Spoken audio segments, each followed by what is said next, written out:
Well, the FAA has for decades been one of the most trusted institutions in government, and for good reason. Commercial air travel has been the safest in the world, in part because of the FAA's high standards.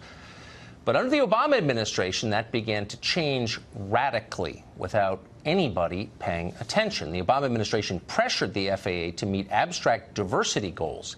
Now, nobody bothered to explain why diversity is a relevant criterion for air traffic controllers. No one will explain it now. We called the FAA today, and we got silence when we asked that question, which is the most basic question. But it didn't matter. Starting in 2014, the FAA added a biographical questionnaire to the application process. Applicants with a lower aptitude in science got preference over applicants who'd scored excellent in science. Applicants who'd been unemployed for the previous 3 years got more points than licensed pilots got.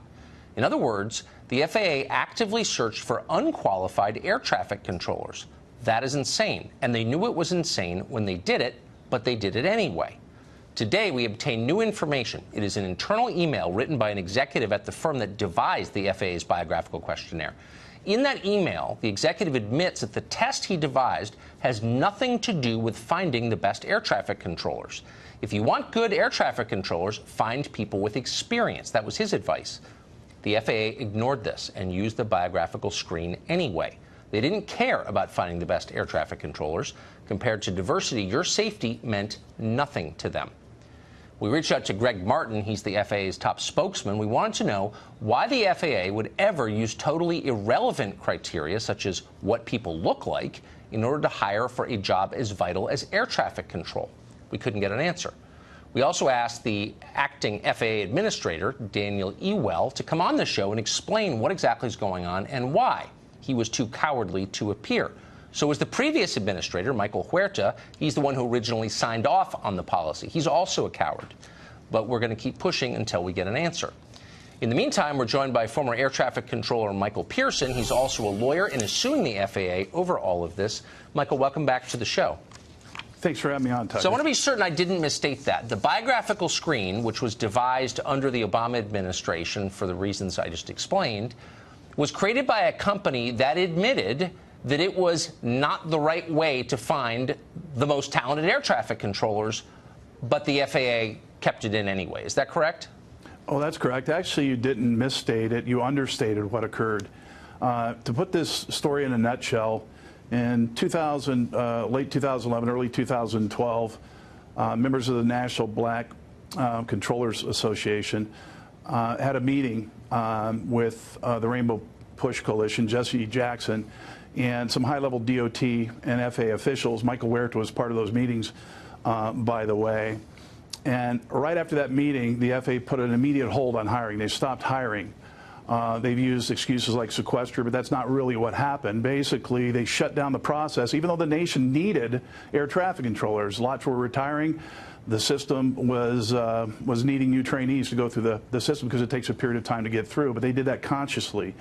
Then the purge of the 2,600 or more qualified CTI students and graduate of programs across this country, including traditionally black colleges and disadvantaged colleges, were wiped off a list. And by the way, that list, the 2,600 folks, included a large percentage of female and minority applicants who would have been fantastic air traffic controllers. And so these are people who were going to school for it, basically.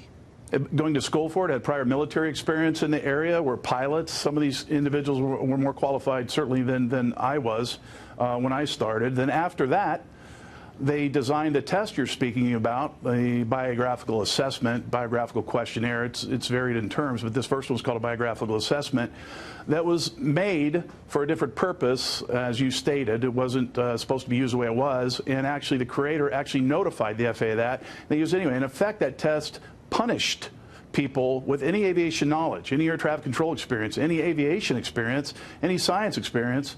And then the FAA came out and they actually had one individual, public relations out of the Southwest region, published that it was for diversity, and that was pulled back immediately. And then they stated it was for the best and brightest candidates.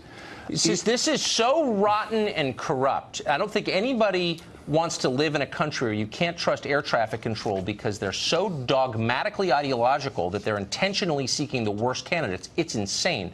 very quickly. What about all the unions and all the pilots groups, private commercial pilots groups? What about all the people in aviation world who knew this was going on? Why did nobody say anything about it? Well, I think certain groups did try to say something, but quite frankly, there wasn't enough press coverage on it.